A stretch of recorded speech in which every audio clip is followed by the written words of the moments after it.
Meherabad's life began quietly and it ended in silence.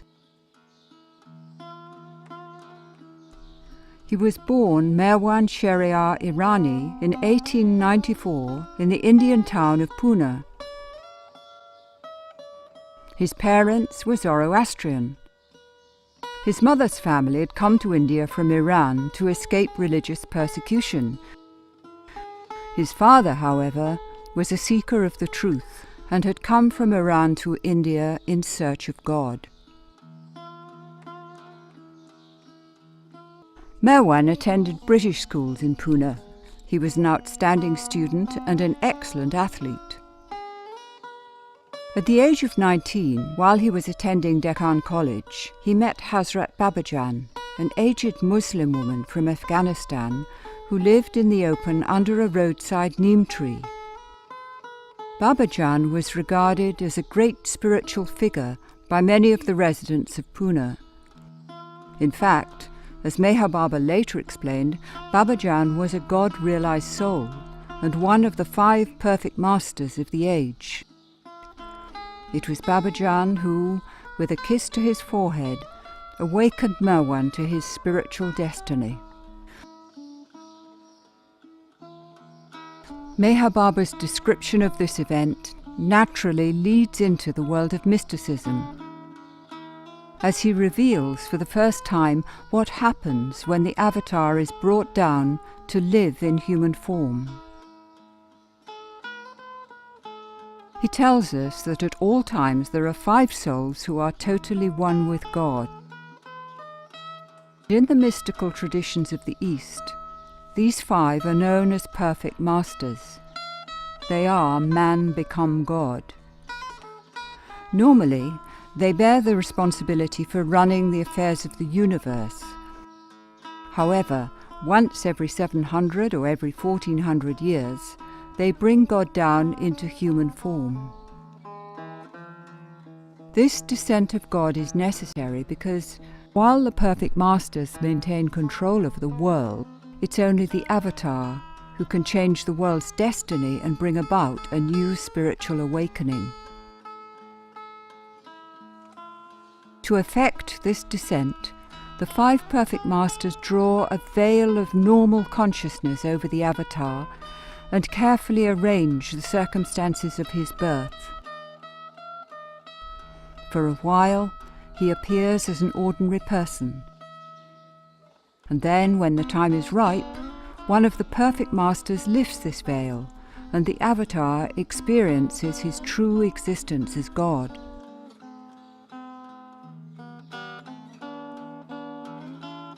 What happens next is the most critical period in the entire awakening. Working in concert, the 5 perfect masters train the avatar to balance his state of unlimited God realization with the limited consciousness of the normal or material world. This is difficult, as the material world is only a dim shadow of God's infinite existence and has no substance of its own. Essentially, the 5 perfect masters have to train the avatar to maintain his state of total enlightenment while existing in a dark world of shadows, without dissolving the shadows into light.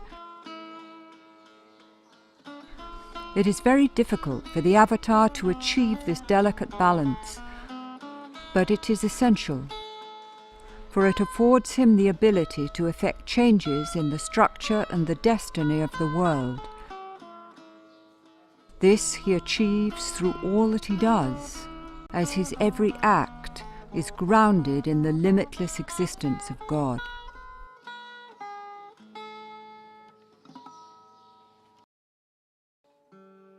It was also during this training period, in the hands of the 5 perfect masters, that Marwan began gathering together a small group of disciples from Pune and Bombay. And once his training was complete, Marwan led them out to an abandoned military camp in a treeless and barren area near the town of Ahmednagar. Here, next to the severely impoverished village of Arangaon, he set about establishing the pillar of service to humanity that was to become one of his lifelong avataric tasks. Meherabad, as he was now called, the name meaning compassionate father, established a free dispensary, hospital, and a school, and for the first time brought life's basic necessities to the destitute villagers. While engaged in this work, he laboured to break down India's age-old religious and caste prejudices, stressing that God is equally in everyone.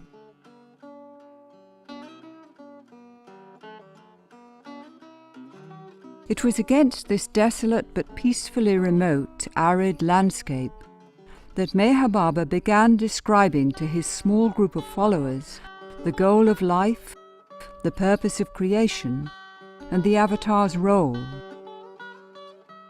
He explained that it is the destiny of everyone to become one with God, and said that this process of man's perfection takes many lifetimes, first through innumerable subhuman forms, and then through many human forms. He expressed that the separation that leads the soul on its journey to union with God does not in reality exist. God alone is real. God is indivisible, infinite, and eternal. And God is uncreated, without a beginning nor an end. He said that the apparent division of God's infinity into an infinite number of forms is necessary so that God can express the limitless love and compassion that is his true nature. Without this apparent separation, there is no possibility of love between the lover and the beloved. He said that the charm of love generated by this separation is so great that God cannot resist taking human form once every 700 or every 1400 years. And he said that each time he comes, he gives a great push to all souls in creation on their journey back to oneness with him, explaining that when God manifests on earth in the form of man and reveals his divinity to mankind, he is recognized as the Avatar, the Messiah, the Prophet. Thus God becomes man. And Meherabad also says that the past forms of the Avatar have been Zoroaster, Rama, Krishna, Buddha, Jesus, and Muhammad. In past ages, the Avatar's appearance has been associated with one area or people of the world. In this age, however, Meherabad says the awakening resulting from his incarnation will be universal, and all will come to feel and know of it. In order to bring this about, Meherabad travelled extensively, and in 1931, after having firmly established life at Meherabad, he went for the first time to the West. This is Sri Sadguru Meherabad, who has not spoken one word for 7 years. I will ask him a few questions to which he will reply by means of his alphabet board. What is your mission?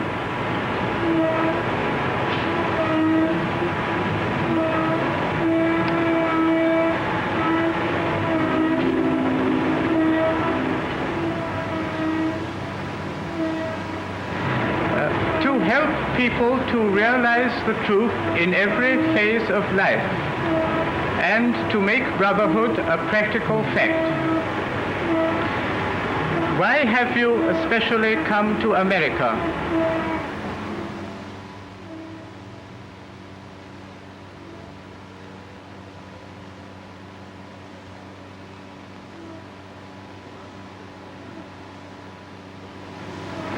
because there is greater energy in America than elsewhere, but most of this energy is misdirected. I intend to direct it into suitable, creative, and spiritual channels.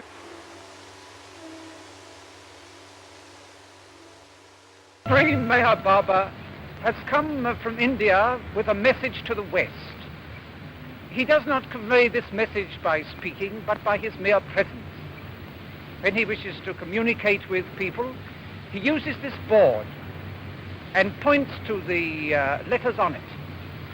My object in coming to the West is not with the intention of establishing new creeds or spiritual societies and organizations. I see the structure of all the great religions of the world tottering. The West is more inclined towards the material side of things. I intend to bring together all religions and cults like beads on one string and revitalize them for individual and collective needs. Although while in the West he did give a few interviews to the press, in general he avoided publicity and crowds, contacting a few people instead who would become his lifelong disciples. Back in India, life with Meherabad was never static. Those around him were constantly undergoing change and being pushed to their limits. In addition to the need to keep up with his grueling pace, his followers were also faced with trying to fathom Meherabad's assertion that he is God in human form.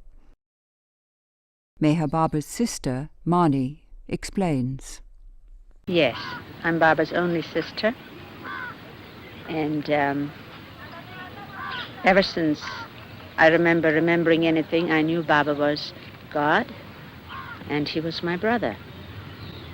In this Advent, it's very heartening, very heartwarming to know that all the relatives, all the colony of relatives, have recognized Baba as the Ancient One.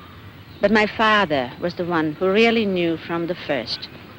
For my mother, it was difficult to accept for a time because she loved him very much as her son, and she found it very hard to give him up to the world. Meherabad was equally at home with the poor, the well-to-do, villagers, Easterners, Westerners, people from every background, culture, religion, and walk of life. But it was not the crowds he was interested in so much as the few individuals, and these few gathered and lived around him like members of one family in the intimate setting that he enjoyed. With their assistance, he embarked on decades of effort to contact and spiritually assist the God-intoxicated souls that are largely found only in India.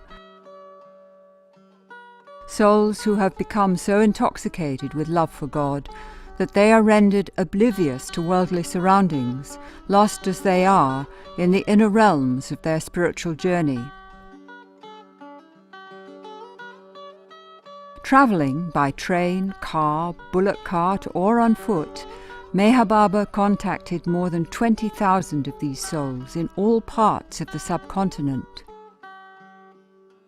He bathed them, fed them, clothed them, and bowed down to them, giving them the necessary spiritual push to set them on their way. In 1949, while still involved in this work with the God-intoxicated souls, Meherabad embarked on a new phase which he called the New Life. This new life comprised all of the elements of life with Meherabad, with the major alteration that he would travel with his followers throughout India, begging for food on foot. An additional condition was that all hardships had to be faced with 100% cheerfulness. Meherabad and his companions covered vast areas of India, walking and begging. This period of the new life lasted just over 2 years. About it, Meherabad said, "This new life is endless, and even after my physical death, it will be kept alive by those who live the life of complete renunciation of falsehood, lies, hatred, anger, greed, and lust, and who, to accomplish this, do no lustful actions, do no harm to anyone, do no backbiting, do not seek material possessions or power, who accept no homage, neither covet honor, nor shun disgrace, and fear no one and nothing, and by those who rely wholly and solely on God, and who love God purely for the sake of loving."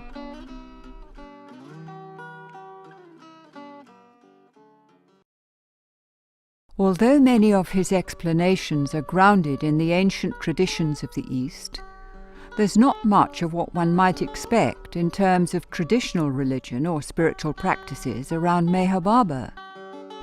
There is no meditation, initiations, membership, special diets, rituals, or dress. There is no course of study or body of literature that has to be read and mastered. There is no damnation, nor need to be saved, as everyone, by their very existence, is already saved. There are no religious hierarchies, priestly intercession, organizations, or communities of worship.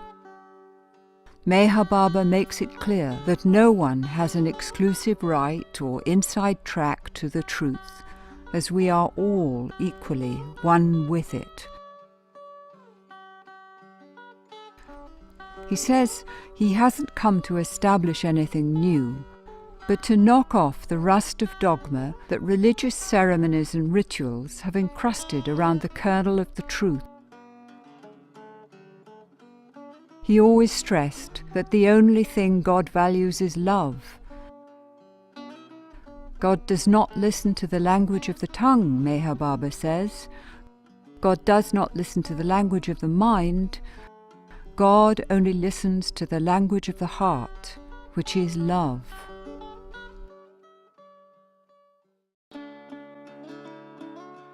In totality, the Avatar's work is to uplift mankind's awareness to a new understanding of the nature of life and the goal of existence, including an awareness that all of mankind, without exception, should be treated with care and respect, as in reality we are all one. About this age and the Avatar's role in it, Meherabad has said, "Avataric periods are like the spring tide of creation. They bring a new release of power, a new awakening of consciousness, not merely for a few, but for all. This new influx of the creative impulse takes, through the medium of a divine personality, an incarnation of God in a special sense, the Avatar. The Avatar appears in different forms, under different names, at different times, in different parts of the world. As his appearance always coincides with the spiritual rebirth of man, so the period immediately preceding his manifestation is always one in which humanity suffers from the pangs of the approaching birth. Man seems more than ever enslaved by desire, more than ever driven by greed, held by fear, swept by anger. The strong dominate the weak, the rich oppress the poor. Large masses of people are exploited for the benefit of the few who are in power. The individual who finds no peace or rest seeks to forget himself in excitement. Immorality increases, crime flourishes, corruption spreads throughout the social order. Class and national hatreds are aroused and fostered. Wars break out. Humanity grows desperate. There seems to be no possibility of stemming the tide of destruction. At this moment, the avatar appears. Being the total manifestation of God in human form, he is like a gauge against which man can measure what he is and what he may become. He trues the standard of human values by interpreting them in terms of a divinely human life.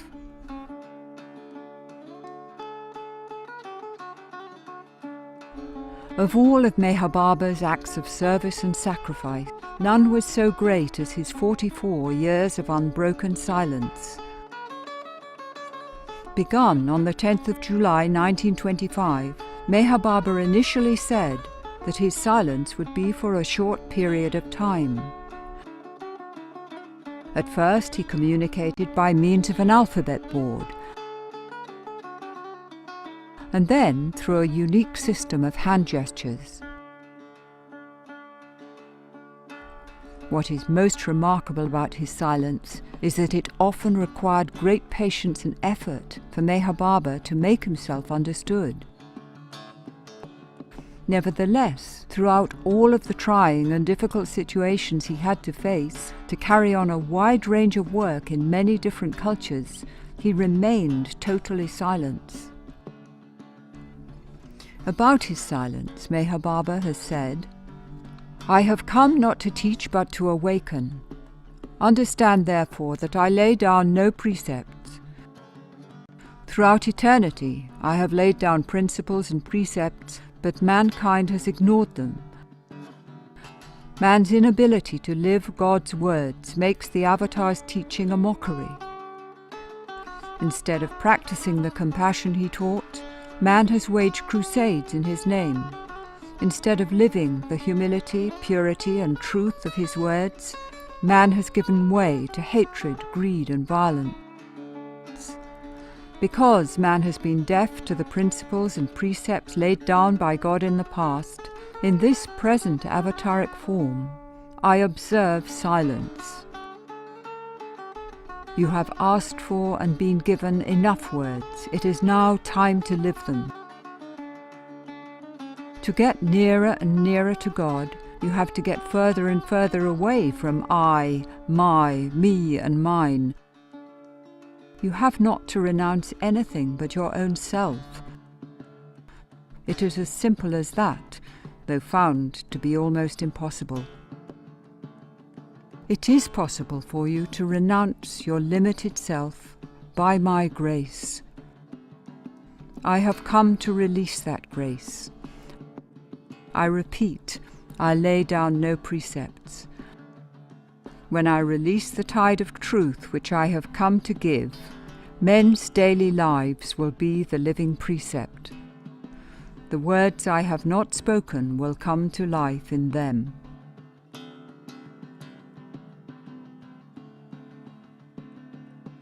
In his later years, Meherabad intensified the scope of his inner work. His body was badly damaged, not only by the rigorous activity of his life, but also by 2 automobile accidents. He would do little to relieve the pain he went through, explaining that each time the Avatar comes, he lessens the burden of humanity's suffering by physically bearing it himself. This is his final sacrifice, and one his close followers could only helplessly watch him endure. Shortly before giving up his physical form, on January the 31st, 1969, Meherabad said his work was completed 100% to his satisfaction.